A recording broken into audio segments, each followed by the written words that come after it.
estamos conversando e aprendendo juntos a palavra de Deus com relação sobre a tentação nossa de cada dia. E eu fiz uma pergunta aqui: quem aqui está isento de tentação? Ninguém, né? Quem aqui nunca foi tentado? Tanto é que a oração modelo que Jesus nos ensinou, ele diz: livra-nos do mal. Tem uma versão que diz assim: livra-nos da tentação, né? Tem uma que é livra-nos do mal. Nós somos perseguidos e nós lutamos contra aquilo que nós não queremos fazer. Muitos aqui, inclusive eu, às vezes nós tomamos uma atitude, aí quando a gente acalma os nervos, nós nos arrependemos, né? Nós nos arrependemos. Eu queria fazer uma pergunta para os irmãos: Deus se arrepende? Sim ou não? No livro de Gênesis, capítulo de número 6, está escrito assim: e arrependeu-se Deus de ter feito quem? O homem. Então Deus se arrepende? Só que lá no livro de Números, se não me engano, 19, 23, ou 23, 19, está escrito assim: Deus não é homem para mentir, e nem filho de homem para se arrepender. Queridos, Deus não se arrepende. A tradução original da Bíblia, preste bem atenção no que eu vou lhe ensinar, porque às vezes nós ensinamos, eu aprendi isso, e aquilo que a gente aprende, a gente tem que ensinar, né? Esse pedestal é preto.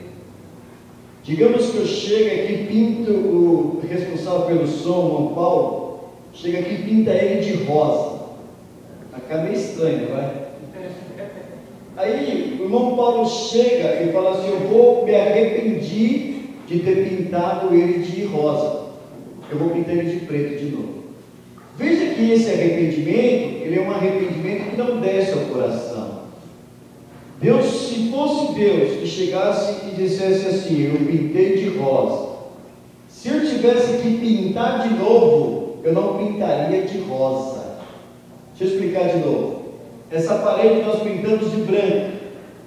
Se eu tivesse que pintar de novo, eu não ia pintar de branco, eu ia pintar de palha, para ficar dando tom sobre esse... Como é que chama isso aqui, pai? Não. Deixa pra lá. Esse bege aqui. Se eu tivesse que pintar de novo essa textura, eu não pintaria ela de bege, pintaria de palha. Então Deus, se Ele tivesse que fazer um homem de novo, Ele não faria. Não é que Ele se arrependeu de ter feito. Se eu tivesse de fazer de novo, eu não o faria. É diferente de nós como erramos. Porque quando nós erramos, nós cometemos o pecado. E o que é cometer o pecado? É errar o alvo. A palavra grega para pecado é hamartia. Toda vez nós aprendemos isso aqui, que eu erro o alvo que fere a minha vida espiritual, eu estou pecando. E quando fere a minha vida espiritual, eu já entristeci o Espírito Santo de Deus. Só que Deus conhece a minha natureza, e por isso eu preciso recorrer a Ele e pedir perdão. E quando eu peço perdão a Deus, eu tenho a convicção que Ele já me perdoou. Amém. Por quê? Porque Jesus advogou a minha causa quando eu o aceitei como meu único e suficiente Salvador. Razão pelo qual eu não preciso fazer cura interior para curar as coisas do passado. Porque a minha Bíblia diz que se o Filho vos libertar, verdadeiramente sereis livres. Então você está livre da ação do pecado, quando você se achega a Jesus e pede a Ele perdão. E o diabo tenta confundir a nossa mente, dizendo assim para muitos: para você não tem perdão. Para a sua situação, não tem jeito. Não tem jeito para o diabo, para você com vida tem. Porque quando nós nos achegamos a Cristo, Ele está apto a nos perdoar.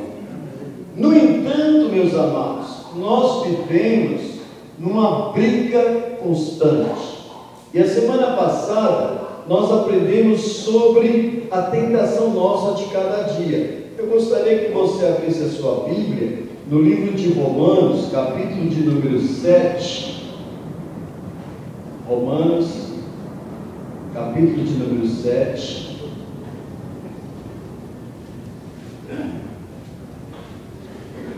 Eu quero ler o verso de número 15. Romanos 7:15. Essa passagem aqui, que Paulo escreveu, ela até parece conosco. Nós até aprendemos sobre isso. Por que, meus amados? Porque quando nós cometemos hamatia, pecado, nós temos consciência que pecamos. Nós não podemos fazer vista grossa para a nossa situação. Nós somos chamados para sermos diferentes. Amém. E a sociedade está olhando para você como uma serva de Deus, como um servo de Deus. E nós temos que ter um bom testemunho. No entanto, meus queridos, nós temos a natureza pecaminosa. E nós inclinamos sempre para aquilo que traz tristeza a Deus. E isso não é só com você. Isso não é só comigo. Grandes homens de Deus sofreram por essa passagem. Olha o que diz aqui, Romanos capítulo 7, verso número 15. Porque o que faço não o aprovo, pois o que quero, isso não faço, mas o que eu aborreço, isso faço. E se faço o que não quero, consisto com a lei, e é boa. De maneira que agora já não sou eu que faço isso, mas o pecado que habita em mim. Porque eu sei que em mim, isto é, na minha carne, não habita bem algum. E com efeito, o quero está em mim, mas não consigo realizar o bem. Porque não faço o bem que quero, mas o mal que eu não quero, esse eu faço. Ora, se eu faço o mal que não quero, já não o faço eu, mas o pecado que habita em mim. Acho então que esta lei em mim, e quando quero fazer o bem, o mal está comigo. E eu digo amém. Amém. Queridos, Paulo, ao escrever isso, ele estava dando uma aula sobre a sua ação. Tem coisas que eu não quero fazer, mas eu não resisto. Eu até fiz um voto para Deus de nunca mais olhar para aquilo, mas eu olho. Eu fiz um voto para Deus de nunca mais pegar o que não é meu, mas eu pego. Eu fiz um voto para Deus de nunca mais entristecer meus pais, mas eu entristeço. Por quê? Porque eu não tenho domínio sobre o pecado que está em mim.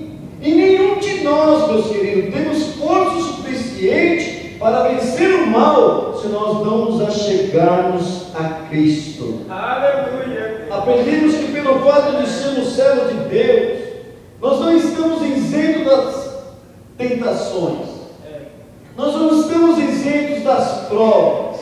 Tem muita gente aqui que está passando por uma prova, e se puder dizer, vai falar, pastor, a prova é dura.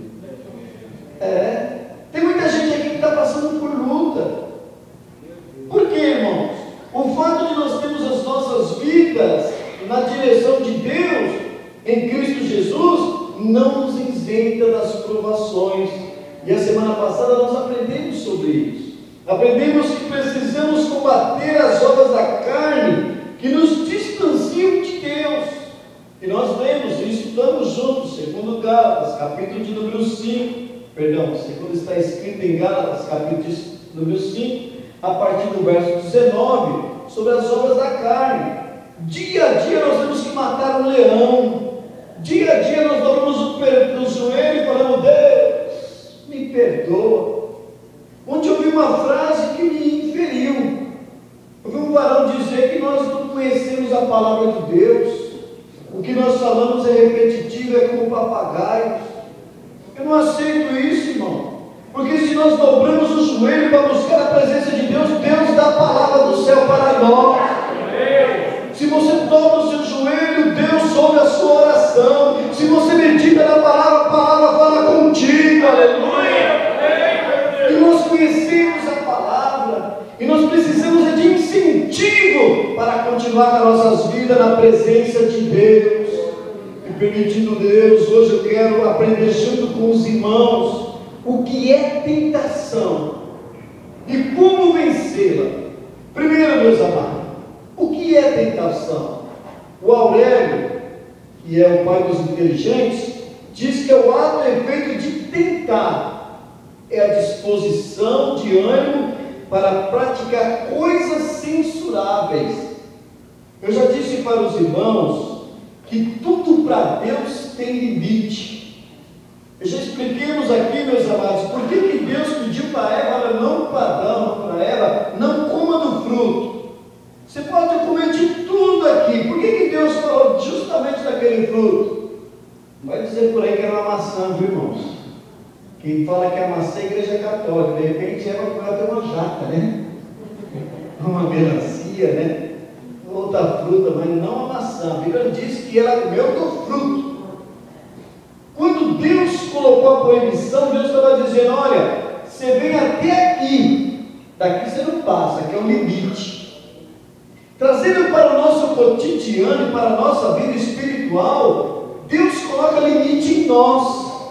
E quando nós pecamos, nós estamos praticando coisas que são censuradas por Deus. É isso que Aurélio define por tentação. E biblicamente falando, nós podemos dizer que é o convite ao pecado. Tentação é convite ao pecado. Olha, meus amados, a origem da tentação, ela é dividida em 3 grupos. Você sabe que a tentação, ela tem a origem em 3 grupos. Primeiro, da parte da carne. O maior inimigo que nós temos sou eu mesmo. O maior inimigo que você tem é você mesmo, é a carne. Onde está escrito isso? Abra sua Bíblia no livro de 1 Coríntios, capítulo 10, e o verso de número 13.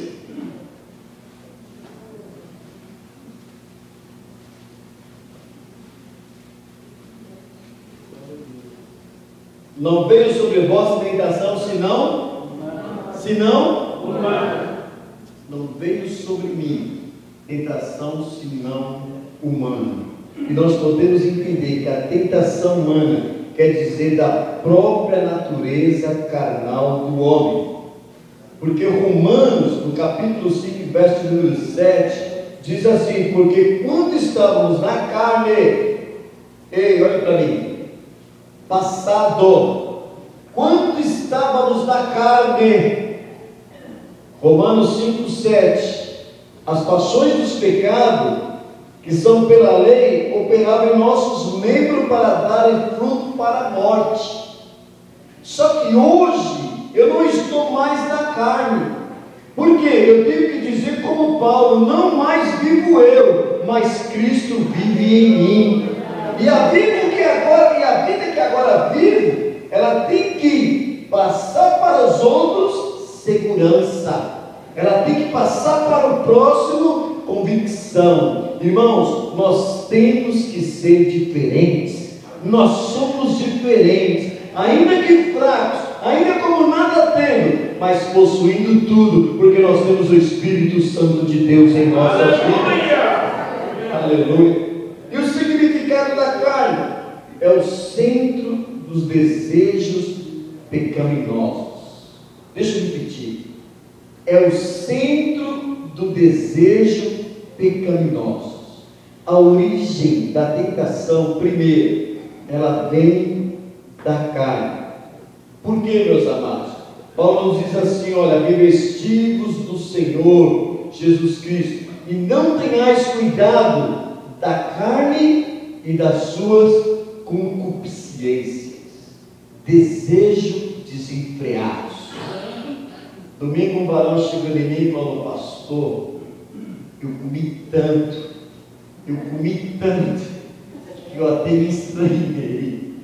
Eu falei: que é isso, varão? Não teve controle? Não, minha mãe caprichou. E eu fui para casa pensando aqui, às vezes, meus amados, a pessoa se sente desenfreada. Está rindo, né, meu filho? Mas isso é uma falta de domínio que as pessoas têm para se controlar. E às vezes isso traz posteriormente angústia na alma. Observa se isso acontece contigo. Excedemos em determinadas situações, é bom, e quando caímos na real, nós só entendemos que nós fraquejamos, porém o Senhor é misericordioso para nos abençoar. E a minha maior luta, meus queridos, a sua maior luta é contra o eu, porque o eu não quer que eu faça as coisas de Deus, o eu quer que eu coloque as coisas de Deus em segundo plano. E nós queremos sempre fazer aquilo que nos satisfaz, aquilo que massageia o nosso ego. Eu disse aqui a semana passada: quem que não gosta de receber um elogio? Todo mundo gosta. Se alguém falar que você é bom, você, em vez de falar: não, que isso, glória a Deus, no coração você fala: eu sou bom mesmo, né? Se olha na frente do espelho e diz assim: espelho, espelho meu, se existe alguém mais bom do que eu, diga. Claro que o Espírito vai dizer. O Senhor está conversando contigo mesmo, meus amados. Todos nós, seres humanos, nós gostamos de ter o nosso ego massageado. E quando nós deixamos que isso incha, prevalece a carne. Por isso que eu sempre digo aqui, meus queridos, que o único que tem que brilhar nessa igreja é Jesus. Aleluia! Porque se um de nós brilharmos, nós pensamos que nós podemos, quando na realidade nós não podemos nada. É Ele que pode tudo em nossas vidas. Abra sua Bíblia no livro de Gálatas, por gentileza, capítulo de número 5, verso de número 17.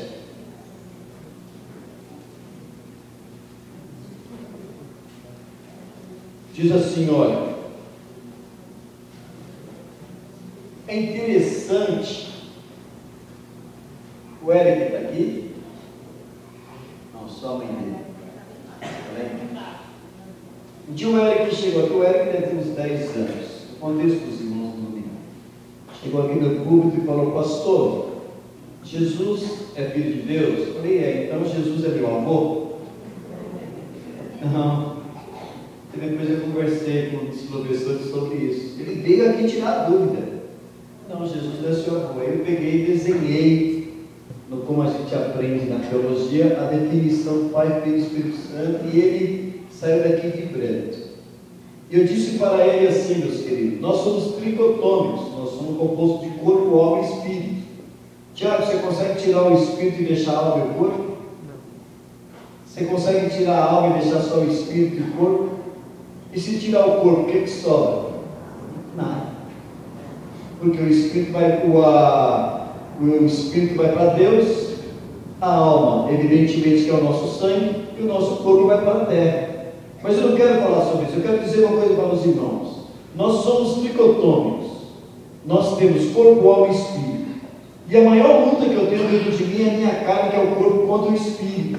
Porque a carne, ela tem tendência para a coisa das carnes. Até falei aqui, quando a gente passa na frente da churrascaria, dá vontade de entrar só por causa do cheiro. Tá? Porque a carne gosta de carne. Quando você vai almoçar na casa de alguém, que você chega lá no portão, você dá aquela fungada, né? Você não sente o cheiro do tempero, você fala: o negócio aí tá bom. Porque psicologicamente você já está preparado para alimentar a carne. Alguém já foi almoçar na casa de alguém convidado e foi de jejum? Você sentou na mesa e falou: não, irmão, hoje eu estou de jejum. Tem uns mais crentes que dizem assim: hoje eu estou no mistério. né? Ninguém faz isso, queridos, porque nós nos preparamos psicologicamente.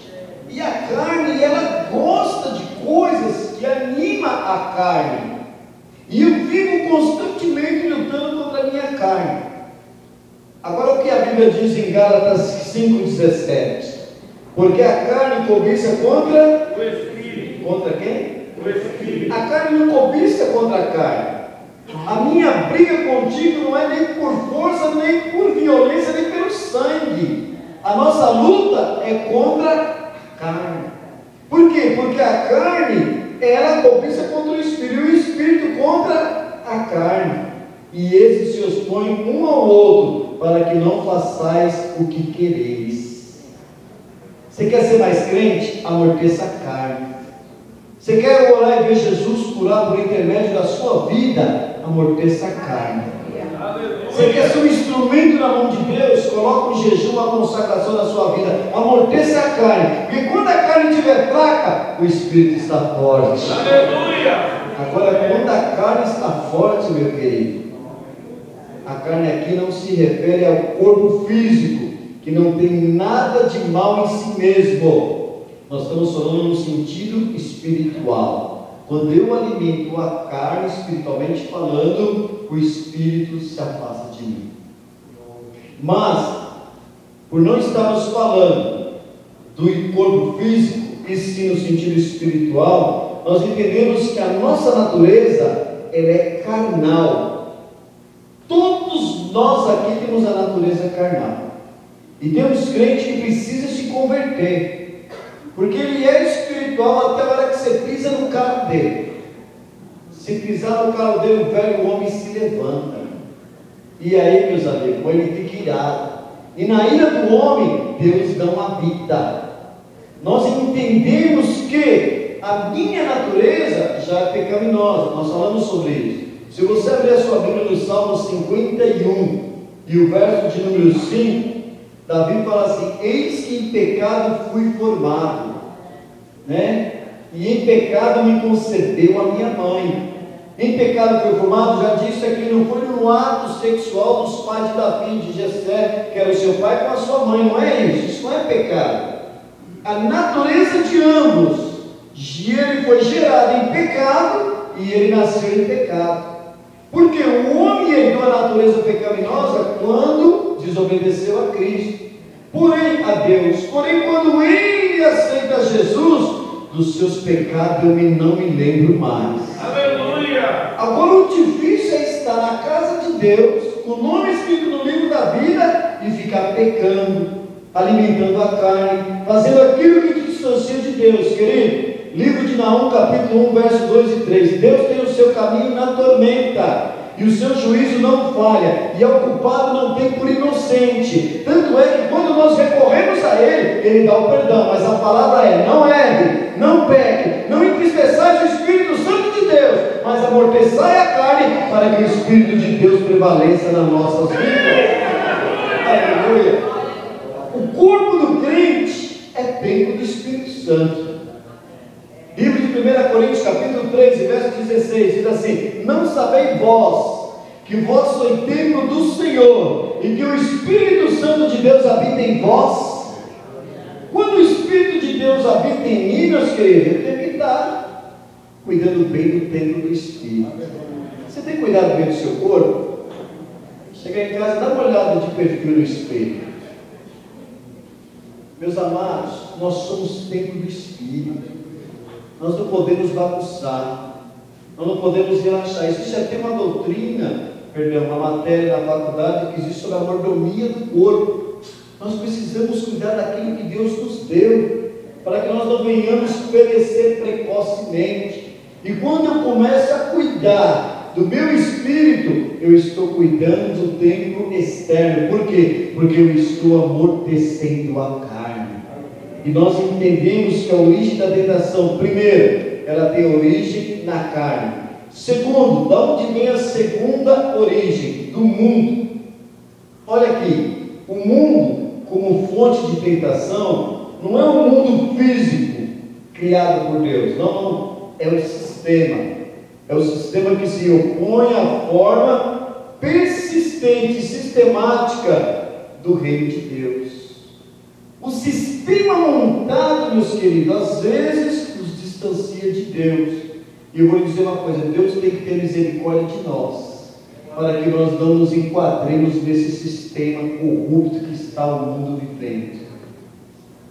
E tem muita gente que age com naturalidade, coloca um gato net lá, porque o vizinho colocou, coloca um imã debaixo do registro da água, porque o vizinho ensinou. Tem pessoas que têm facilidade de absorver o mal, por quê? No sistema é natural, mas nós não, meus queridos. Nós somos templo do Espírito Santo de Deus.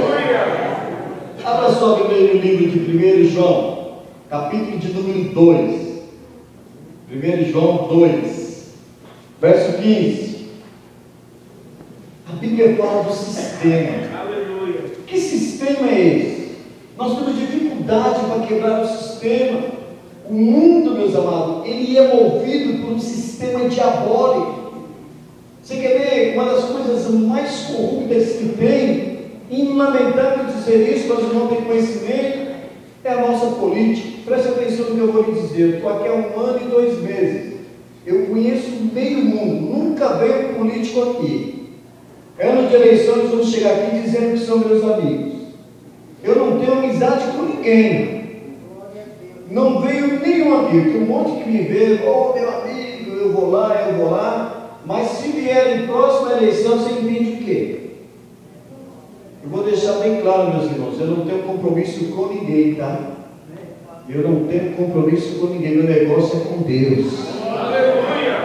Eu vou deixar isso bem claro, porque nós vamos, a partir depois da Copa do Mundo, aqui não vai virar palanque não, mas muitos irão nos visitar, dizendo: eu só vim ver os irmãos.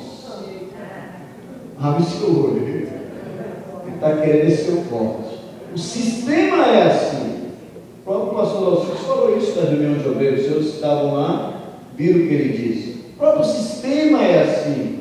Coisa triste é quando o ser humano olha para o próximo e vê nele uma fonte de interesse. É igual o cara que vende Herbalife. Sabe alguém que vende Herbalife aqui? Eu posso falar. Ele fica procurando se o seu está sarado, irmão. Mas se ele fica procurando uma gordurinha para te vender um shake, ele te vê como fonte de lucro na vida dele. Vocês lembram da época da Emory? Meu Deus do céu, até o cobrador de ônibus queria vender aquele spray de mau hálito para nós do ônibus. De tanto que as pessoas olham para você como fonte de renda. E os políticos da nossa atualidade, dado ao sistema, ele olha para cada um de nós como resultado de interesse. Deixa eu dizer de novo, que fique bem claro: eu não tenho compromisso com ninguém. Você pode ser que quiser, meu negócio é com Deus.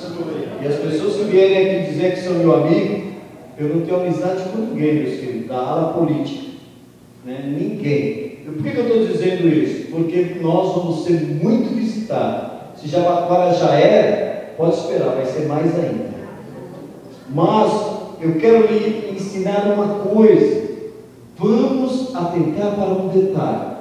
O sistema, primeiro, o maior inimigo que eu tenho é a carne. Segundo é o mundo. Não o mundo, então, antigamente o crente não podia ir na praia. Por quê? Era pecado. Se alguém perguntar para mim se é pecado ir na praia, só é pecado se ele me levar. Porque a praia foi feita por Deus para que você desfrute. Amém. Agora o mal não está na praia, está na sua mente.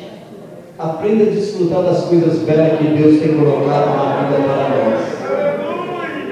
Olha João, capítulo de número 1 João capítulo 2, verso 15. Quem achou, leia por gentileza. Não ameis o mundo, nem o que no mundo há. Se alguém ama o mundo, o amor do Pai não está nele. 16.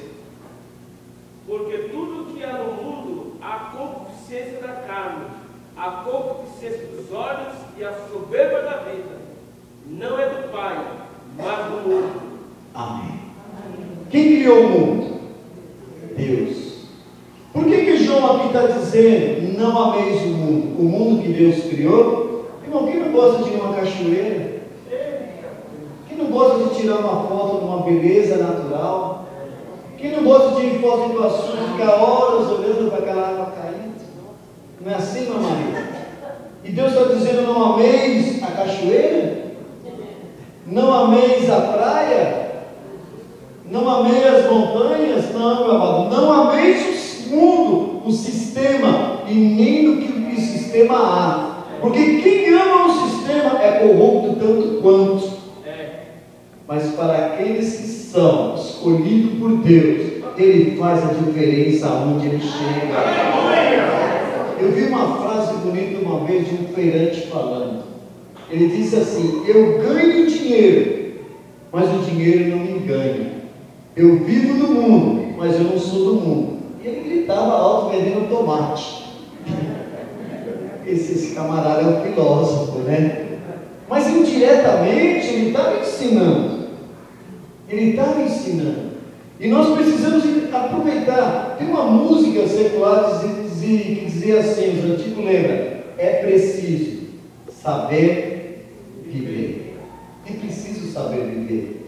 E nós, meus amados, temos uma receita certa para viver bem neste mundo. Aleluia! Que é a palavra de Deus. Quando nós nos deixamos levar pela palavra de Deus, nós amortecemos a carne e nós nos distanciamos do mundo. Então, entenda isso. São três: a origem que nos leva à tentação. Primeiro, a carne. Segundo, o mundo. E o terceiro, qual que é? Diabo. Está lendo a Bíblia, hein, gente? É o diabo. O diabo, meus amados, é a parte mais cruel da tentação. Por quê? Quando você vence a carne, irmão Davi, quando você vence o mundo, nós temos a segunda, a terceira parte. Eu tenho que vencer o diabo. E a parte do diabo, ela é 100% destrutiva. Por quê? João 10:10. O diabo vem se não matar, roubar e destruir. Mas eu vim para que vós tenham vida, aleluia, e vida em abundância. Aleluia. Deus, meus queridos, quer nos dar vida. Deus quer nos dar alegria. Deus quer nos dar paz. E quando nós somos tentados pelo diabo, é aquela tentação que aparentemente é boa, mas o seu fim é destrutivo. Avalie comigo. Você constrói a vida toda, um patrimônio, uma família, uma história, e você pode perder, por ceder a uma tentação de adultério. Uma tentação de adultério destrói toda a sua vida. E essa é a função do diabo, te mostrar o que é bom, mas o seu fim é de morte. E nós temos que lutar contra esta tentação. Por quê? Queridos, nem Jesus foi isento da tentação. Nem Jesus. Aí tem gente que fala: mas eu não consigo vencer.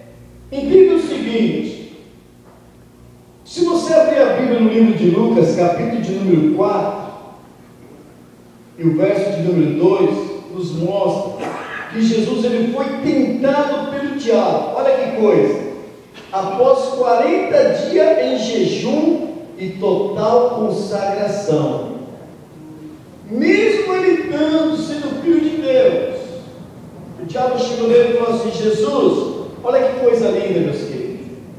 Você está aqui nessa noite, você está se enriquecendo da palavra de Deus. Aleluia, meu Deus. Jesus não repreendeu o diabo no sapatinho de fogo.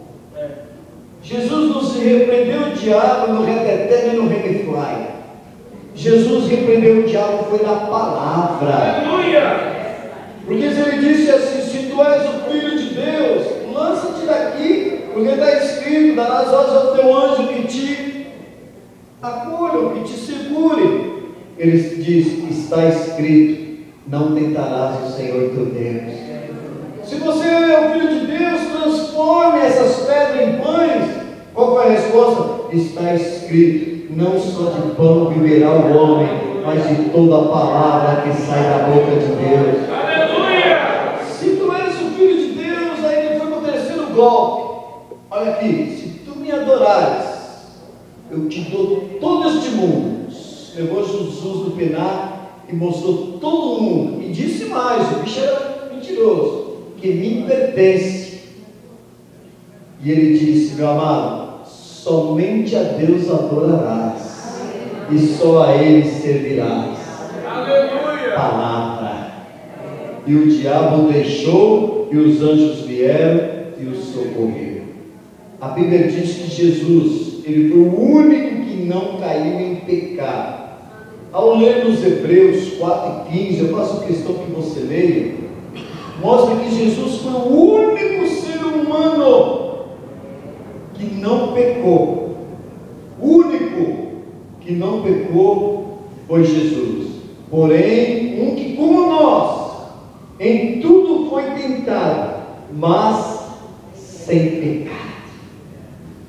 Então, meus queridos, nenhum de nós aqui anda com a auréola na cabeça dizendo que é santo. Nós somos santificados pela palavra, pelo sangue. Segundo Romanos capítulo de número 8, verso de número 1. Mas eu quero que o irmão atente para uma coisa: os crentes são tentados. Por quê? Porque são seres humanos. Lembrando que homens de Deus foram tentados e cederam. O grande homem de Deus, Abraão era o grande homem de Deus, era o pai da fé. Só que Abraão foi tentado e cedeu. Mentiu no Egito dizendo que Sara era sua irmã, quando era sua esposa.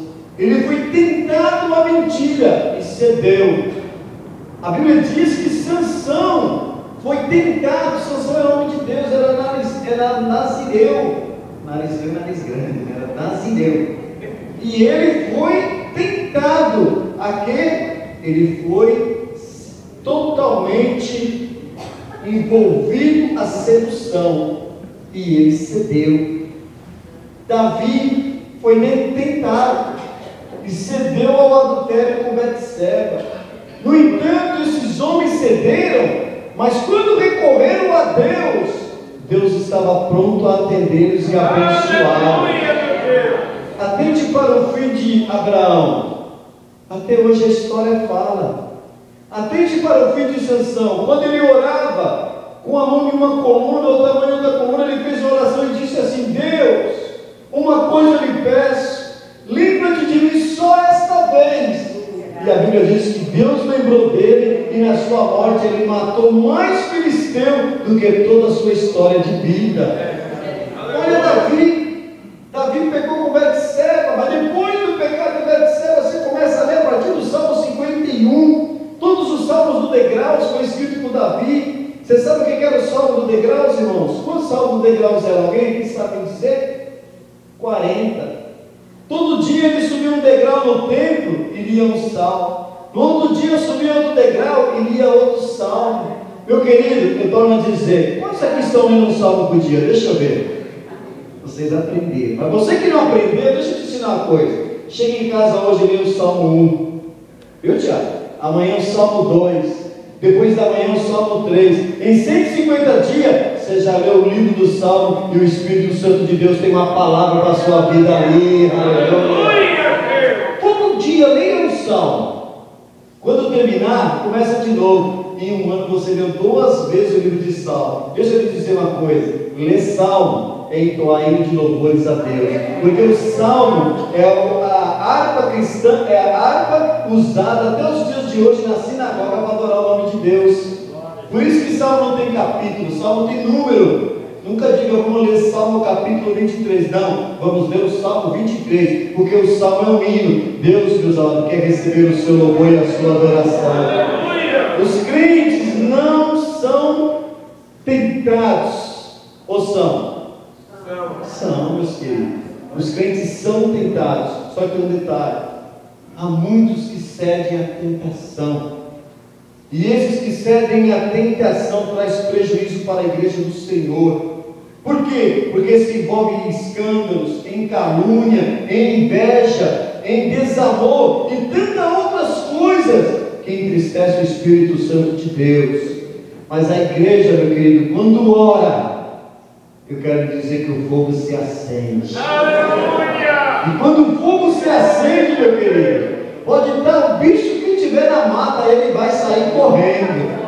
Quando coloca fogo na mata, a bicharada corre. Quando nós colocarmos fogo na igreja por intermédio da oração, todo mal vai sair e o nome do Senhor é glorificado. E com isto, nós alcançamos de Deus misericórdia e força para resistir à tentação da carne, do mundo e do diabo. Quanto mais perto de Deus você estiver, mais de Deus você vai ter para falar. Agora a tentação, ela tem um processo. Há um processo na tentação que segue o seguinte passo. Primeiro, volta para 1 Tiago, capítulo 1, verso 14. Tiago 1, 14. Aleluia. Glória a Deus. Vocês vão achar? Amém. Leia aí, por gentileza. Mas cada um é tentado quando é traído e engodado pela sua própria consciência. Aqui tem 3 bases, que é um processo.